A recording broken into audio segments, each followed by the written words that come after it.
Hey, my name is Tucker. You already knew that. But today I'm just going to talk to you about Genesis 22, the story of the sacrifice of Isaac. So let's open up the text and start looking at it. Once upon a time, in the land of the Philistines, there lived a man named Abraham.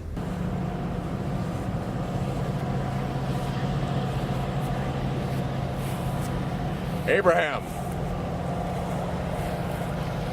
Who goes there? it's God, God who? your God, Yahweh. Yeah?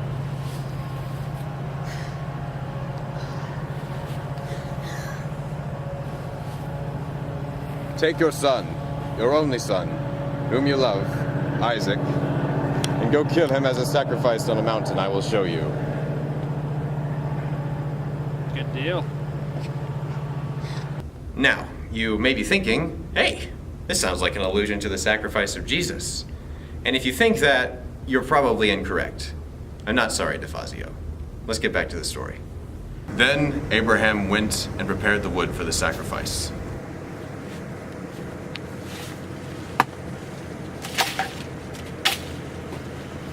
Ha! Son?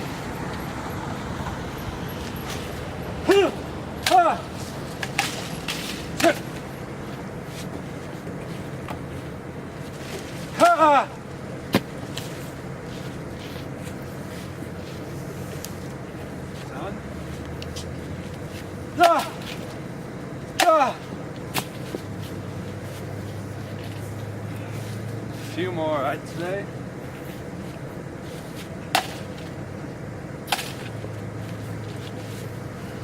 Is that good? Wait.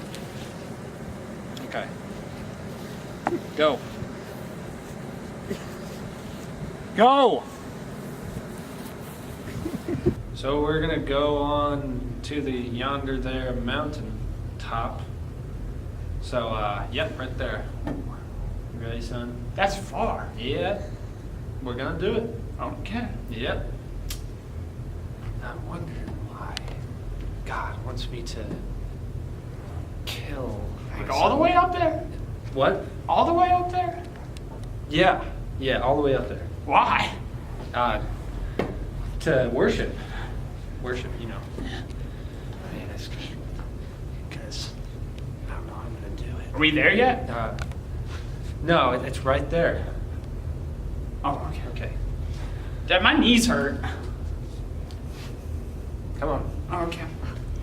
Ooh, this is pretty heavy. So, here we're gonna go up there to Okay. sacrifice you. Hurry I up, mean, Dad. I'm not- gonna get there. I mean, sacrifice. Wait, me? Wait, No, what? I mean, Oh. yeah. I was gonna say, if you're Are you sacrificing coming? me, shoot, where's the knife? Yeah. What? Are Yeah. we there? Oh. So, yeah. Where's the animal? Do we have to go back down, Dad? I'm not going back down. The Lord will provide Oh, okay. for Good. the sacrifice. So we're just gonna wait here for a Uh, while? Okay. uh, What if I just acted like the animal for a while we wait? that's a really good idea. Okay. Yeah. Like, is this where I go? Yeah, right there. Just get on there, get comfortable. Let me just get something real quick. It's just kind of comfy. Hey, Dad, is it fine if I just take a nap? Yeah, that's good. Yes. Yes. Huh? What was that? Nothing. Oh, okay. Yeah, go sleep.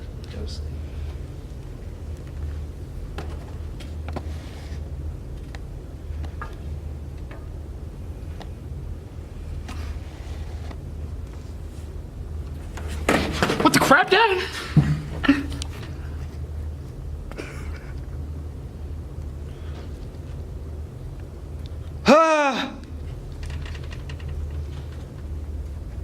Do not be afraid. Stop! Okay. The angel stopped Abraham and said to him, "Do not lay your hand on the boy or do anything to him. For now I know that you fear God, seeing you have not withheld your son, your only son, from me." And Abraham lifted up his eyes and looked, and behold, behind him was a ram caught in a thicket by his horns. And Abraham went and took the ram and offered it up as a burnt offering instead of his son. Look, it's a ram. Thanks God. Thanks, God. Thanks, God. Yeah. And the angel of the Lord called to Abraham a second time from heaven and said, "By myself I have sworn, declares the Lord, because you have done this and have not withheld your son, your only son, I will surely bless you, and I will surely multiply your offspring as the stars of heaven and as the sand that is on the seashore. And your offspring shall possess the gate of his enemies. And in your offspring shall all the nations of the earth be blessed, because you have obeyed my voice." I shall call this place, "The Lord Will Provide." Now, there is more to this than just an admittedly strange story. When we read these stories or see them dramatized, even in a silly way, it's important to remember that God is always a central character. All biblical stories point to some aspect of his nature. This story is not really about Abraham's character, rather it's about the kind of faith that he demonstrated and the kind of faith God desires from us. It isn't about how Abraham loved his son, but rather the kind of love God desires from us. Here, God asks something difficult, insanely difficult of Abraham, and I'm not necessarily talking about Isaac. I'm talking about the kind of faith and love that would sacrifice even things promised by God himself if it meant staying in close relationship with him. This is hard even for us today. Our individualistic culture makes us hesitant to let go of things, to relinquish control. Sure, it's easy for us to give up little things that in the end make no difference to us. But often this does nothing to advance our relationship with God, and sometimes we even expect something in return. On the other hand, it's much harder for us to obey God when he tells us to give up something important to us. This part's really important. Unlike Abraham, there are many times when God will not spare or give us back what we gave up for his sake. Sometimes it's in the way of our relationship with him, and it has to go whether we like it or not. But it's then when we need to show that sold-out, devoted love and faith to him the most.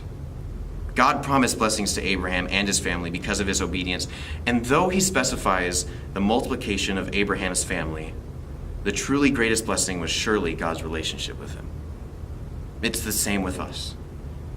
If we obey God in all things, especially the most difficult, we will receive a relationship with him as our reward, the greatest we can receive.